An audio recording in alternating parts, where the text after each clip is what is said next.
Welcome to Dona's World Show. Today, I'm talking to Paul Filipovich, a Bosnian immigrant who moved to Florida, United States, in pursuit of a better life. I sat down with him in Delray Beach to learn more about his story. So let's hear the story. Welcome to Dona's World Show. And today, I'm in Florida. Probably you want to know why. Today, I'm going to interview somebody who came all the way from Bosnia, over Kosovo, Germany, Canada, and finally moved to Florida, beautiful Florida. The show is about people who were moving from one country to another, pursuing the happiness in order to achieve better dream. My guest today achieved American dream. Paul Filipovich, hello, hi. Thanks for having me. So I started from Bosnia, right? Am I right? Then Kosovo. Then you moved from Kosovo to Germany, right? No, it's actually Kosovo to Bosnia.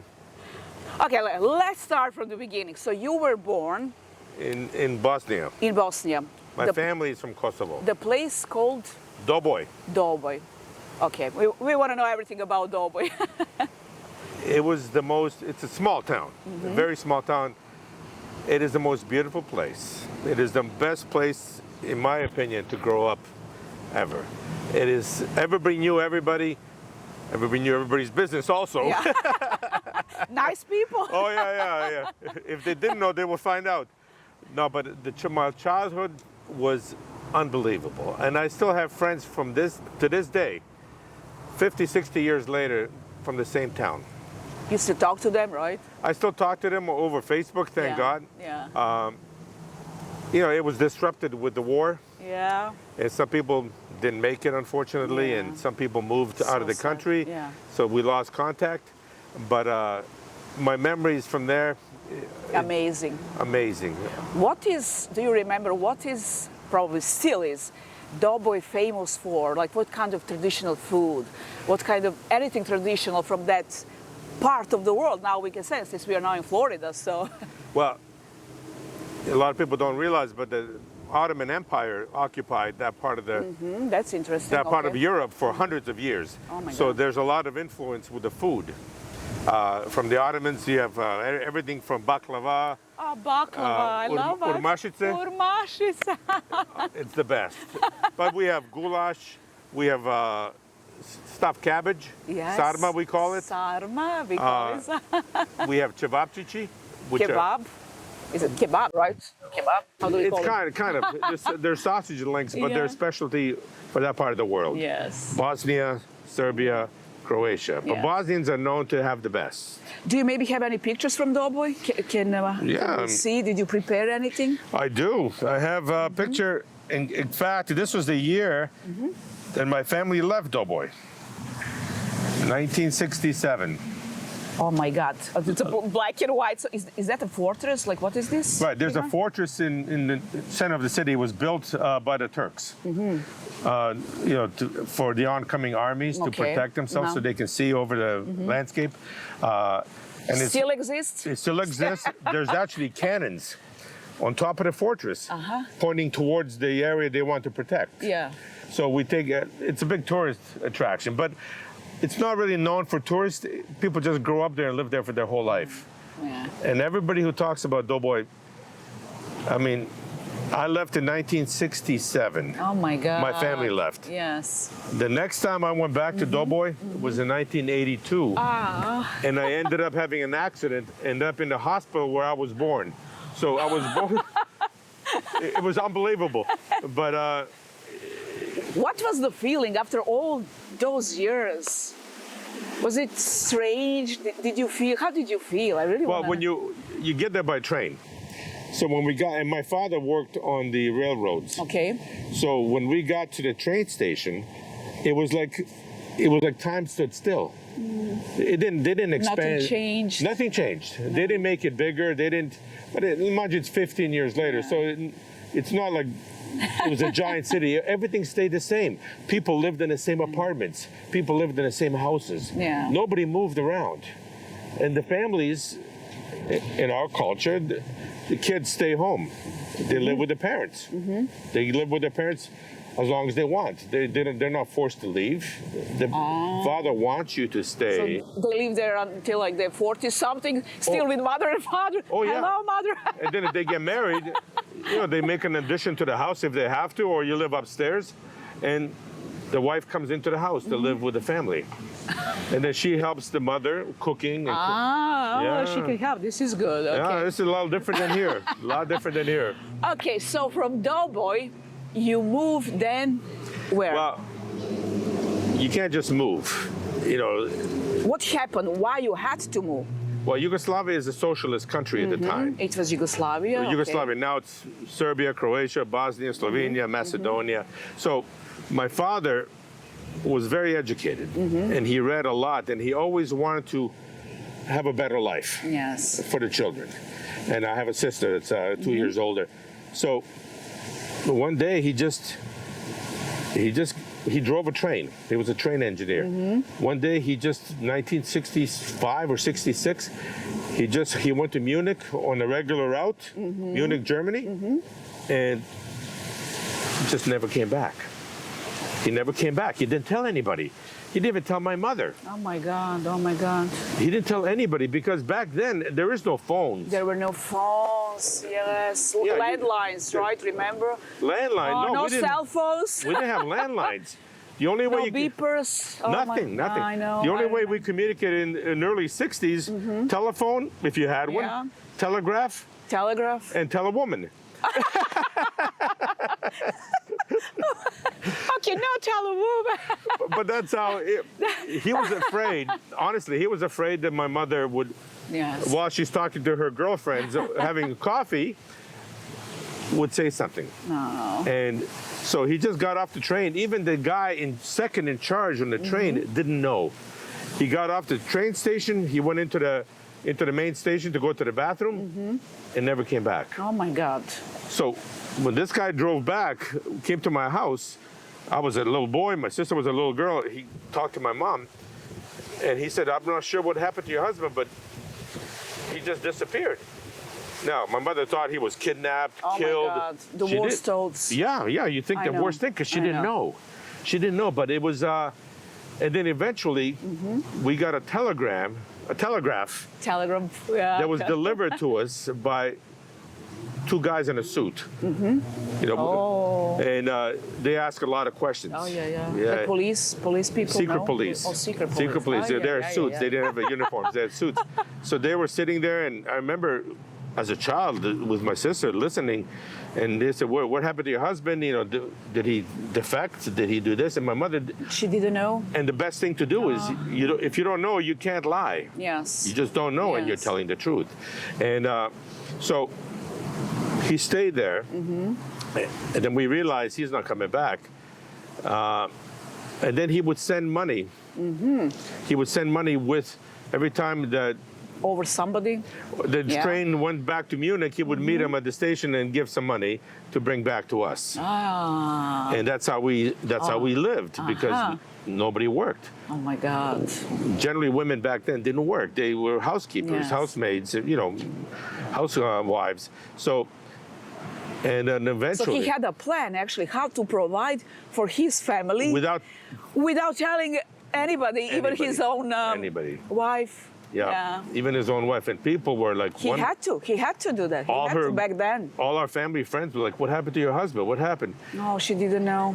She didn't know. And then you can't say, "Well, he disappeared, he defected." I know. You can't say that in Yeah. that culture Yes. because it's dangerous. Back then, yes. Yeah, it was dangerous. So eventually, about a year and a half later, I think, we had to move there. He wanted us to join him. Now here's the trick.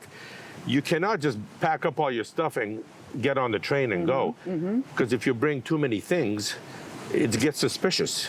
Oh my God. You're going to stay for a long time. Why are you So bringing your 8 mother had to suitcases? pack like what? One suitcase? Couple suitcases, but it was just bare minimum. Necessities. I was a little boy. I was 6 years old, 7 years old. My sister was 8. So you can't bring too much money because That's suspicious as well. it's suspicious. No, we didn't have too much money anyway.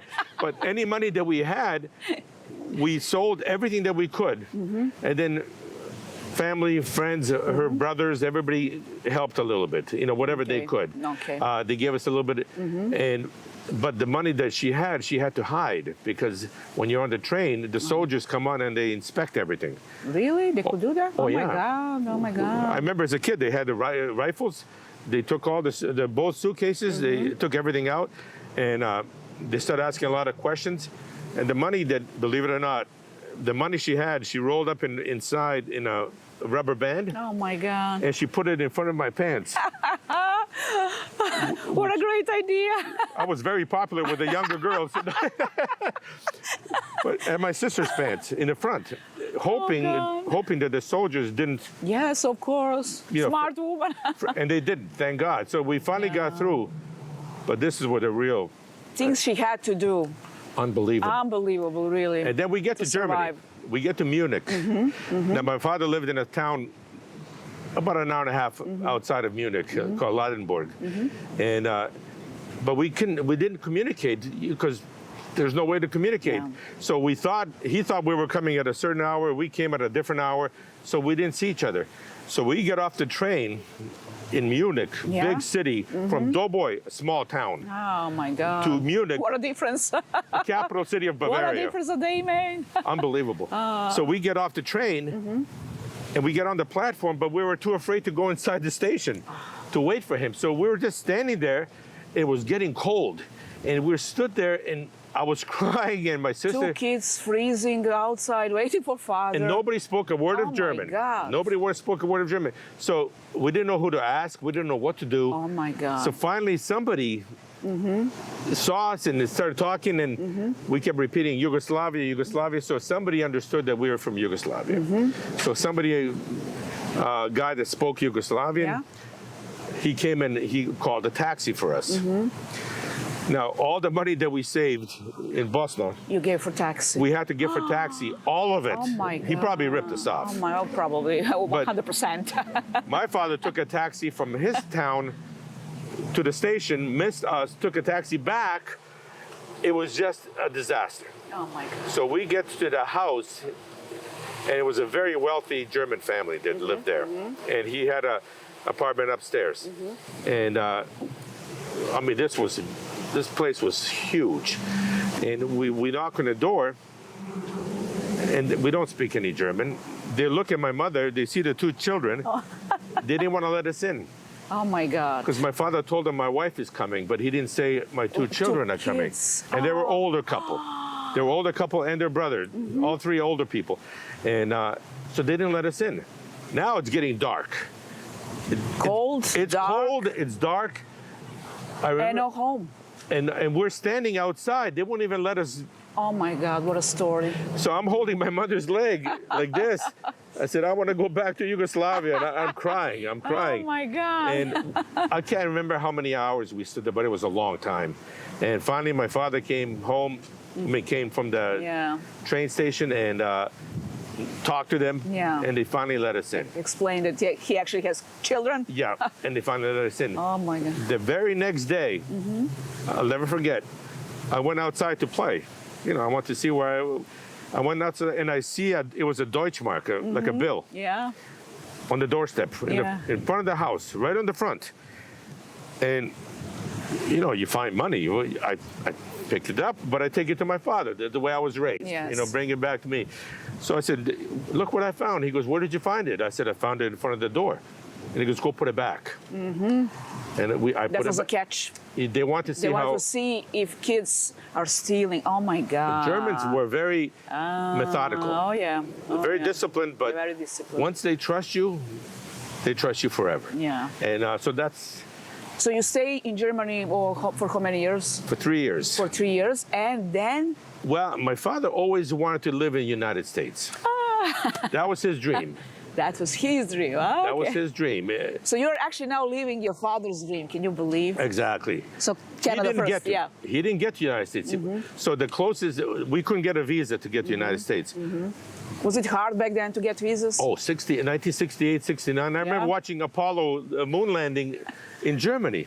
It was, and Americans achieved it, right? So he wanted to go to the United States. we couldn't get a visa. Australia was offering visas because it was an empty continent. And a lot of people went to Australia. They offered you housing, they offered you everything just so you moved to their continent. Canada did the same thing. So my father picked Canada because it was closer to the United States. Yes, yeah. He never made it to the U.S. Oh. But we got to Canada, 1970. The journey was unbelievable. You stayed with your mother, right? What happened with father? What happened when? What happened with your father? Well, we stayed in Canada from well, my mother's still in Canada, bless her soul. We stayed there until, my sister and I stayed till 1982. My father was killed in a car accident in 1981. So he never achieved the American dream. He never achieved the American dream. Yeah. He was running for the bus, working a second job, and he got hit by a car. Unbelievable. Oh, Paul, your story. On my mother's birthday. On my mother's birthday. Oh my God. Oh my God. And I'm the one who drove by the scene of the accident. Oh my God. Thankfully, they took him away before I got there. Because if I saw that. What a story, Paul. Thank you for sharing with us. So Canada and then America. In 1982, my sister and I just packed our stuff, got in the car, and drove to the United States, to Florida. Yes. Where my best. Why Florida? Well, my best friend in Canada moved here 3 years before. And when I came to visit him a year later, I said, oh my God, he's on the beach on New Year's Eve wearing shorts, and I'm in Canada freezing. And I said, what am I doing here? So. How about we go to warmer places like Florida? I graduated university, and I said, you know what? If I'm going to be unemployed looking for work, I might as well do it in a warm climate. Under the palm tree. Exactly. So that's how I ended up here. So you moved here. So how long have you been living here in Florida? Since 1982. Oh my God. So it's 40, more than half my life. Yeah. So what do you like the most when it comes to Florida? The people. First of all, the people. Everybody's hospitable. Yes. People will say hello. They want to help. They want to help. They say hello on the street even though they don't know you. Yeah. Right? Yeah. You'll look at it. Yeah. I remember in Germany, Germans were very. I was a little kid, but my mother, she would say hello, and they would look. Yeah. They were very. Yeah. Schnell, aufstehen. Yeah, they were very disciplined. Yeah. Colder as a nation. They're colder compared to what. That's the way they compared to Yugoslavia. Compared to Yugoslavia. Compared to Italians, the Greeks. People from the southern Mediterranean are much more open. Warm-hearted. Yes. They're much more welcoming to your house. The more people, the better. So in Florida, we only have few more minutes. I wish we could talk forever. Like your story, Paul, is so amazing. Starting from doughboy from Bosnia, over Kosovo, right? Then Germany, and now Florida. Did you fall in love here? I did. I did. I fell in love with a young lady, got married. It didn't work out. Okay, it doesn't have to work out all the time. You never know. No. Still many years to go. No, it was to meet people. It was one of those situations. She said, "I do," but not with him. No. She was a good girl. She was a good girl. Okay, so your plans. You love to travel, right? I know you've been all over the world, but you always come back here. I remember I asked Paul, do you have any plans to go back to Serbia, anywhere, Bosnia? He's like, I love to go there, but I love to visit my family. I miss my culture. Yes. But the way of life, you can't beat this. Yeah. Everybody wants to come to America. I'm here. Yes. Now it hasn't been all peaches and cream. Yes. I've struggled. I've been without work. I've, been changing jobs. A couple of marriages. Yeah. My last marriage, she took everything except my accent. No, I'm kidding. But the good story, the good ending is that now you have your own home, right? I have my own home. I'm a homeowner. You're the homeowner. I'm getting close to retirement, but I still like to keep active. But there's just so many things to do here. Yes. There's so many opportunities to make money. Yes. And not that I'm dying for money, but yes, I like to be productive. Yes. something. I want to accomplish something. Yes. There's always something left to learn. Yes. And I like learning. And achieving more and achieving. Yeah. That's why it's called Achieving American Dream. And I like because helping. everything is possible. I like everything helping is people. possible, yeah. Because I know what I went through. Yeah. So somebody reaches out to me, You want to help. they don't even have to reach out. If I see they came from another culture, And struggling. I will call Yes. people to get them Yeah. a job. I will do Yes. what I can to Yes. help. I don't ask for anything Yes. in return. I don't Yes. want anything. I don't want them to buy me lunch. You owe me one. No, Yeah. no. I just want to help. That's what people do in America. That's why I also love America, yes. Yeah. They love to help. So we only have about a minute. Okay. How about we sing something? What's your favorite song here? Like, I know Paul loves to sing, and actually he's very good in singing.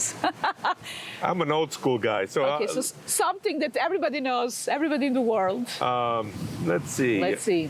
I like Tom Jones. I love Tom Jones. Say something. Come on. From the old days. Green, green. Grass of home. Yeah. How it starts. Okay. The old hometown looks the same as I step down from the train.